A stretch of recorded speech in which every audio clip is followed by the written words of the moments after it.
First, let's go back in time for a minute.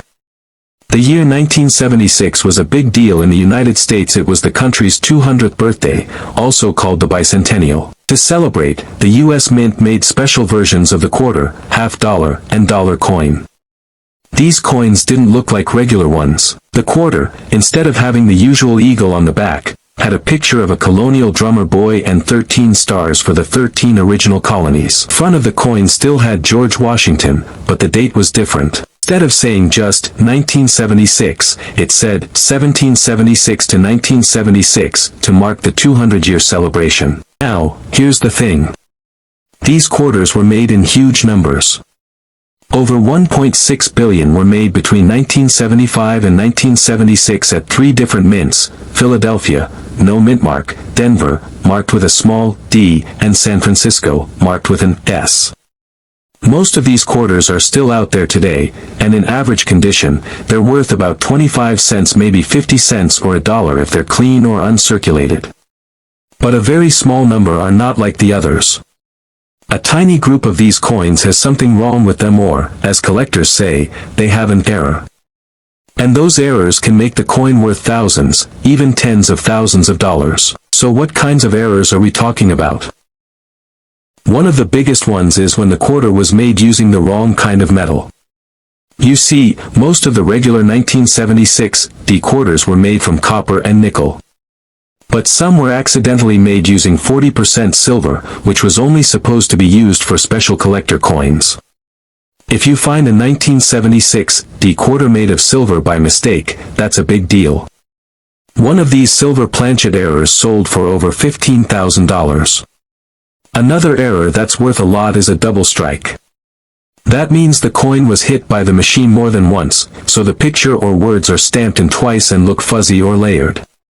These double-struck coins can be worth $10,000 or more, depending on how strong the error is. Then there are coins that were struck off-center, meaning the design isn't lined up right. Some of these show only part of the image or part of the date, and if the error is big and the date is still readable, the coin can be worth thousands. There are even stories of a rare 1976 D bicentennial quarter being sold for a jaw-dropping $59,000. And another rare type sold for $88,000. The most incredible sale so far. A super rare error coin in amazing condition sold for a whopping $115,000. That's not a typo, $115,000 for a 25-cent coin. It sounds like winning the lottery, but it happened. So how can you tell if your bicentennial quarter is one of the rare ones? First, check the mint mark. If you see a D under the date, that means it was made in Denver. That's good. Many of the rare errors came from there. Next, check the edge of the coin. If you can see a copper-colored stripe, it's probably the normal kind. But if the edge looks silver all the way through, you might have a silver error. You can also weigh the coin. A regular copper-nickel quarter should weigh about 5.67 grams. If it's heavier, closer to 5.75 grams, it might be made of silver. If it's lighter or way off, it might have been struck on the wrong blank, which is another kind of error. Use a magnifying glass to look closely at the letters and numbers on the coin.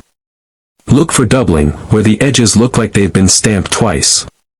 Look at the words, Liberty, In God We Trust, and the date, 1776 to 1976. If the letters look thicker or shadowed, that could be a double die, which is a valuable error. It's also a good idea to listen to the coin.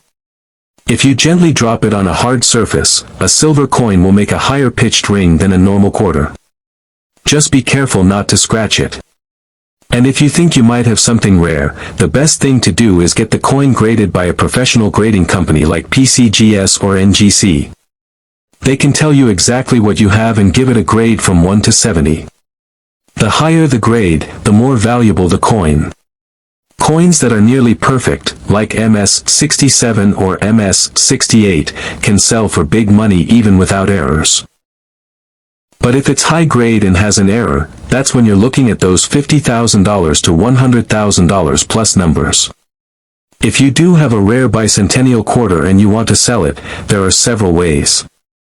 You can list it on eBay, but make sure to check completed listings first to see what similar coins sold for.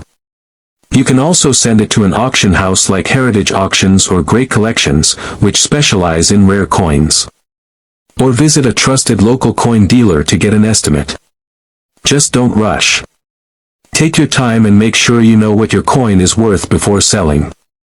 So next time you're going through spare change or digging through an old coin jar, keep your eyes open. That old 1976 quarter with the drummer boy on the back could be more than just a cool piece of history, it could be a life-changing find. These rare coins are out there. People have found them. You might be next. Can you imagine finding a single coin in your pocket worth as much as a car or even a house? What if I told you that a simple 1966 Washington quarter could be worth not just a few dollars, but tens of thousands? Yes, that small silver-colored coin you barely look at might be hiding a rare error that could bring in $57,000, $81,000, or even a jaw-dropping $105,000.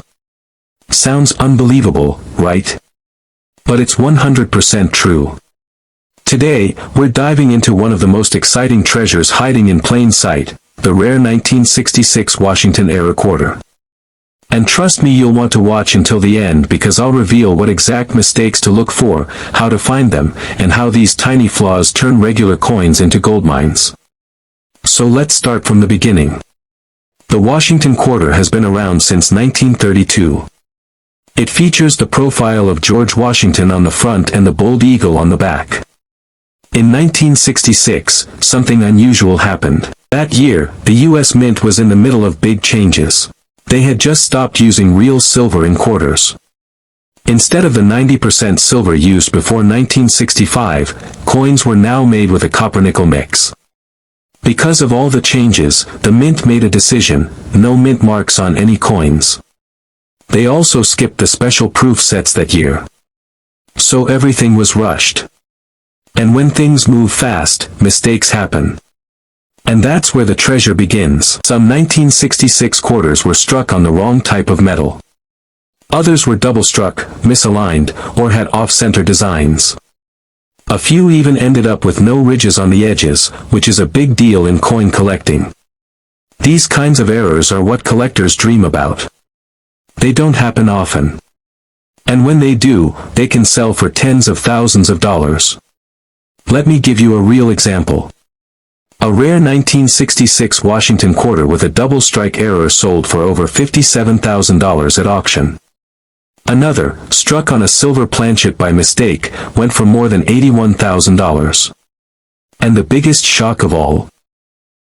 One 1966 error quarter hit a price tag of $105,000. Imagine holding a coin like that in your hand. That's not just rare, that's once-in-a-lifetime rare. It's like hitting the jackpot without even buying a ticket. So what kinds of errors should you look for? First, check the coin's edge. If it has no ridges or looks smooth, that might be a clue. Most quarters have reeded edges, those tiny grooves all around. If your 1966 quarter is smooth, it might be a minting error called a broad strike. That's worth money. Next, look at the design. If George Washington's face looks weird, like it's off-center, faded, or doubled, you could have a double die or misstrike. These errors can raise a coin's value big time. Another thing to check is the color and shine. Regular 1966 quarters should have a grayish look with a copper-colored edge. But if your coin looks silvery all the way through, you might be holding a silver planchet error. These are extremely rare because silver was no longer supposed to be used in 1966. But sometimes a leftover silver blank from 1964 or 1965 got used by mistake. That little mix-up, it could make your coin worth thousands. Maybe even $81,000 or more. Some errors are even more dramatic. Imagine a coin that's only half printed, or one where the front and back don't match. These are called wrong planchet or off-metal errors. If your 1966 quarter has anything strange about it, missing letters, unusual colors, weird shapes, or extra lines, you might be onto something very special. The best part is, you don't have to be a pro to spot these errors. All you need is a good light, maybe a magnifying glass, and a little patience. Look closely at each quarter you get. Check your old change jars. Ask your family if they have any coins from the 60s. You never know. A rare 1966 quarter could be hiding in your drawer right now. One viewer just like you found a rare coin in their grandparents' coin jar and sold it for $25,000. They had no idea it was valuable until they checked. And that's the power of knowing what to look for. So why are these coins worth so much? It's simple, collectors love rare things. The fewer there are, the more people want them. Error coins are like little accidents that turn into treasures. And when you mix a rare error with a popular coin like the Washington quarter, you get a collector's dream. Add the fact that 1966 coins were made under special rules, with no mint marks and rushed production. And it becomes a perfect storm for valuable mistakes. But here's the catch: these coins are still out there. Not locked in museums. Not all in private collections. Some are in regular people's hands. And they don't even know it. That's why you should always double-check your change, especially older coins. Every time you get quarters, give them a quick scan. You don't need to be an expert. Just know what to look for: odd edges, strange colors, off-center faces, and anything that doesn't look normal. If you think you found something, don't clean the coin. That could lower its value. Instead, put it in a safe place and show it to a coin expert or collector. They can help confirm what you've got. And if it turns out to be one of those rare 1966 era quarters, well, you might be holding a coin worth more than your car, more than your rent, maybe even more than your yearly salary.